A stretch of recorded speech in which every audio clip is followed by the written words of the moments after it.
कभी सोचा नहीं था कि जिंदगी मुझे इस मोड़ पर लाकर खड़ा कर देगी। मैं एक नर्सिंग स्टूडेंट थी, सपने क्लियर थे, रास्ते भी।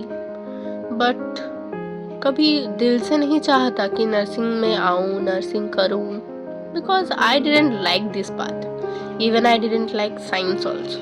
बट किस्मत के फेरे ने मुझे इसी लाइन पे खड़ा की थी, तो खुद को समझा लिया था कि चलो अब जो है सो है, लेट्स कंटिन्यू दिस। पर कभी कभी जिंदगी बुक से ज्यादा प्रैक्टिकल हो जाती है और लोग सिलेबस से बाहर के लेसन्स दे जाते हैं। कंटिन्यूअस बिट्रेयल, क्लोज लोगों के हर्टफुल वर्ड्स, और सबसे ज्यादा दर्द तो तब होता है जब आप टूट रहे हो और कोई समझने वाला नहीं हो।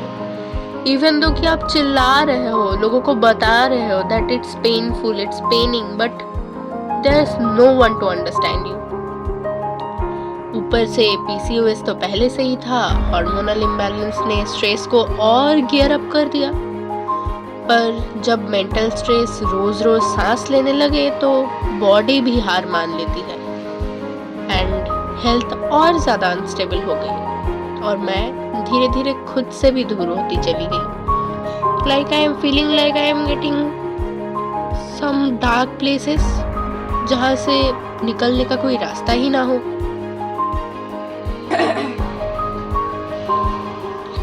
छह महीने या फिर उससे ज्यादा टाइम सिर्फ ये समझने के लिए कि ये चीज सही नहीं है, मैं ये नहीं हूँ, I am losing my self. ये सब कुछ समझने के बाद, सारे प्रॉब्लम्स को देखने के बाद, खुद से बात करने के बाद पता चला कि आई डोंट नीड एनीवन। मतलब क्या होगा किसी को लेके, समझना तो किसी को है नहीं। There is only one person who can understand me and this is me only. So I have to live for myself, not anyone else. और जिंदगी तो चल ही रही थी पर मैं जी नहीं रही थी। इसीलिए मैंने डिसाइड किया कि अगर कोई मुझे समझ ही नहीं पा रहा तो कम से कम मैं खुद को तो समझाऊं। और सबको छोड़कर, सारे टॉक्सिसिटी को अपने से दूर करके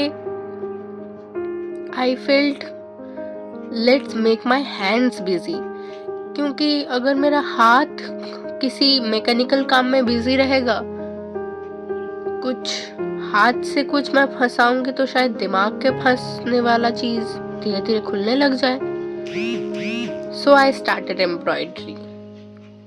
और एम्ब्रॉयडरी करते करते पता चला कि धागे के उलझन खोलते खोलते मेरे दिमाग के उलझन भी खुल गए, मेरा माइंड भी क्लियर होने लगा। एंड हाथ बिजी थे ही तो दिमाग में तो और जगह ही नहीं था ओवर थिंकिंग और स्ट्रेस के लिए।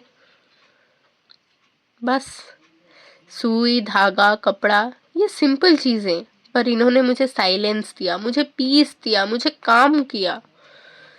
जब मैं स्टिच करती थी तब ओवर थिंकिंग चुप हो जाती थी।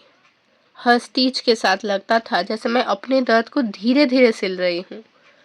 ये सिर्फ आर्ट नहीं था मेरे लिए, ये एक थेरेपी थी, ये मेरी हीलिंग थी।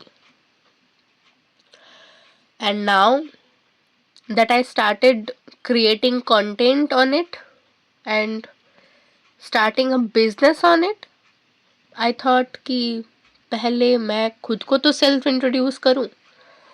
Let me be more clear. I don't want to just create a content or just telling my story. I want you people, especially the girls, I don't understand men's that well, but for girls, please अगर आप stress में हो, give your hand some work. I can bet, I can assure you, ये तुम्हें कभी भी drain नहीं करेगा। It will give you the mental peace you need, it will give you the solution you are finding from long time. बस अगर आपके पास भी ऐसा कोई स्टोरी हो या फिर आप भी ऐसे कुछ प्रॉब्लम से पास थ्रू कर रहे हो तो I am here, you can talk out to me. ये मेरी कहानी है जो टूट कर भी खुद को चुनी है एंड खड़ा हुई है वापस, to be my self, to know my self, to make my self